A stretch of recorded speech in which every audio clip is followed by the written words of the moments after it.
What's good, YouTube? It's your man Rage King back with another one. Yes, another upload to the channel. And before we get started, I ask if y'all please go down there and hit that like button, hit that sub button, hit that share button, hit that bell for notifications if you're new. Welcome to Remo Rage TV. This is how we do Rage and Rebels. Crown up. And if you're new to the crew, welcome to the Rage and Rebel Revolution. Now let's vibe. And y'all, part 3 of NBA 2K23 gameplay enhancements. I'm not saying this in disrespect. I promise I'm not. I'm not saying it in disrespect. I'm not saying the comments I'm saying about the gameplay enhancements that they say, that they're talking about in this, that's supposedly supposed to be in this game, out of disrespect. I'm not saying it out of disrespect. I'm saying I'm the type of guy that I'll believe it when I see it. That's all. That's all. No disrespect to the developers that worked hard on this game. No disrespect to anybody that plays this game and enjoy it. I'm just saying I'm gonna believe it when I've seen it type of guy. All right. In the past, just saying.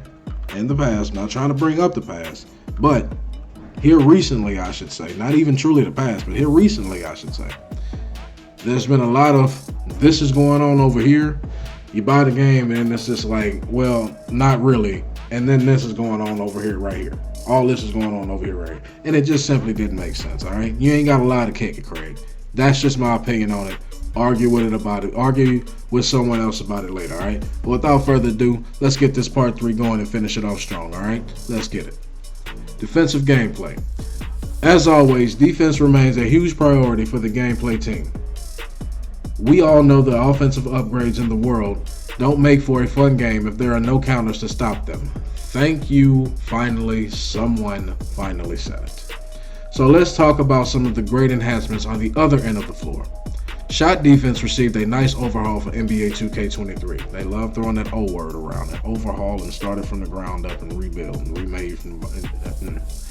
Up until last year, we used a simple shot defense calculation that looked at two specific points: the location of the defender and the shot started, and the proximity when the shot started, and the proximity to the ball at release. It worked well, but it also had its shortcomings. If the defender's hand or arm moved slightly into a bad position right at the point of our shot release calculation, you could get a bad cover score even though it looked like a very good shot contest. Wow. Just pouring it all out there, huh? Just pouring it all out there, huh? Let me find out we actually made change, y'all. Let me find out. Let's hope for it. Let's hope for it. That's all we can do at this point, right? This year, we've created a system that evaluates the defensive player's contesting hand throughout a window of the shooting motion. This larger sample set provides way more accurate results and helps line up the coverage numbers to what players expect based on what they see happening on screen. That's all we've been asking for. That's all we've been asking for. You give people what they ask for, give them simulation basketball. If you aim for a simulation basketball, which y'all sell this game as a simulation basketball game, if you actually build the game in a simulation basketball form, you will see the game flourish. And ease up on the damn microtransactions, alright? On-ball defense. For the floor game, on-the-ball defensive movement and body ups received a major refresh with new content that more accurately depicts today's one-on-one player interactions. You'll also notice a new indicator on the on-ball handler when in guarding position. Excuse me. This is the new defensive shading mechanic. The 3 bars on the indicator represent 3 zones: straight up, shade left, and shade right.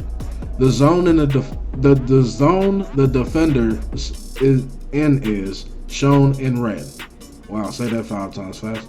If the ball handler attempts to attack a red lane, they'll get cut off, lose their dribble, and fumble the ball. So no more dribbling through people because you feel like dribbling through people, all right? You got to actually learn how to dribble. And guess what? You got to actually learn how to do something called hit that X and that A button, which makes your player do what? Say it with me, everybody. Pass the damn ball, Cleveland.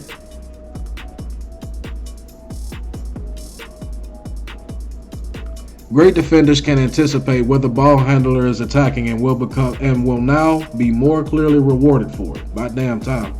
The shading system works for both on-ball defenders guarding the perimeter as well as the post, and does a good job communicating to both the offense and defense why collisions resolve the way they do. Shot blocking. Plays down. Shot blocking has been refined quite a bit this year as well. With NBA 2K22, we made a huge effort to improve block targeting and give players the ability to deter any shot that comes into the paint. For NBA 2K23, blocks have been tuned to a more realistic level, leading to much more predictable outcomes, with the right players making appropriate stops when timing their block attempts well. No more small guards pulling off LeBron James level chase down blocks like last year. Boy, is that a big one for me. That damn near made me tear up right there. I ain't gonna lie. You'll also notice a distinct improvement in ball security for good dunkers. In the past, it was always risky trying to pull off tomahawks and back scratchers with defenders even remotely nearby. We've made some changes to encourage good dunkers to use a great repertoire of dunk packages. Feel the reward of highlight reel dunks with significant takeover boost in the right situations without fear of always getting the ball knocked out on the way up. The shot blocking system also now contains flyby blocks. When closing out on perimeter shooters, the flybys will do a better job of getting a hand up while preventing defenders from slamming into the shooter and sending them to the line. Wow, actual defensive improvements that actually simulation basketball. We may actually get a simulation basketball game this year, y'all. Wow. Stealing ball strips. Ball strips are new and improved this year with tons of new content and better coverage. So if you're a smaller defender, quick hands can be just as effective in slowing down slashers and bigs in the paint as well as a good shot blocker. We've also added fail strip contact layups to make sure defenders' steal inputs are respected instead of getting ignored. When the ball does not get knocked loose by a block or steal, you'll see greatly improved sideline awareness during scramble plays. Pickups near the out-of-bounds lines are much more reliable, as are diving ball saves that throw the ball back in play. I've seen some amazing 50-50 ball saves that would make Dennis Rodman and Alex Caruso proud. Shout out to Dennis Rodman and Alex Caruso. Badges, builds, and takeovers. One of the first things everyone does when they pick up a new version of 2K is experiment with building a new My Player. Duh. This year, the major goals for the player builder were refinement, polish, and balance.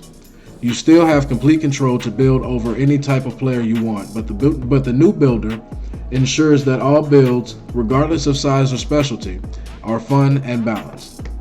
The 5v5 environment used last year to test work-in-progress player builds are now also accompanied by a 3v3 environment. For new gen players, this is especially useful if you love to hoop on the city courts and want to make sure your player can hang in the streets. Another huge addition to the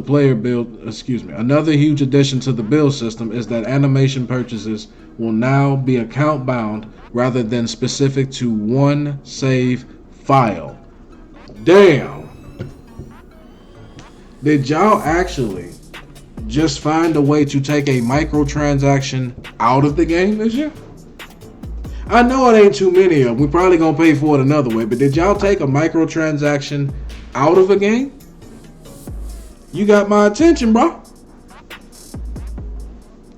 In other words, if you purchase an animation for your play shot build, it will then be available to equip on your slasher build, assuming your player meets all the animations requirements. Fair enough. For current gen users, you're no longer limited by the pie chart build system. No more pie chart, y'all. From the last couple of years, as has been replaced with the more robust player build that new gen uses.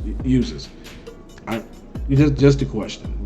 Just a quick question. 2K. Just a quick question. Just one quick question. If that's the case, and I'm happy for it. Don't get me wrong. Happy for it. If that's the case. why not? And hear me out. Why not just go ahead and make one game? Why not just go ahead and make it all one game? Maybe not put the city on next gen. And just one for the road before y'all completely go to next gen. Why don't y'all just go ahead? Why don't y'all just go ahead and make one game? Just make one game for both current gen and next gen, and then bring the 2K community back together. Just push them all right back together, and add crossplay, and then put them all together in this big ass melting pot. Why not? But that's just me, man. But yeah, man, I'm gonna go ahead and end the video right there, man. That's part 3, man. That will be a part 4, man, and we're gonna finish it in part 4, man. So thank y'all for watching, man. I appreciate y'all for sticking with me, man. We're gonna finish it off in part 4. See y'all then, man. Peace.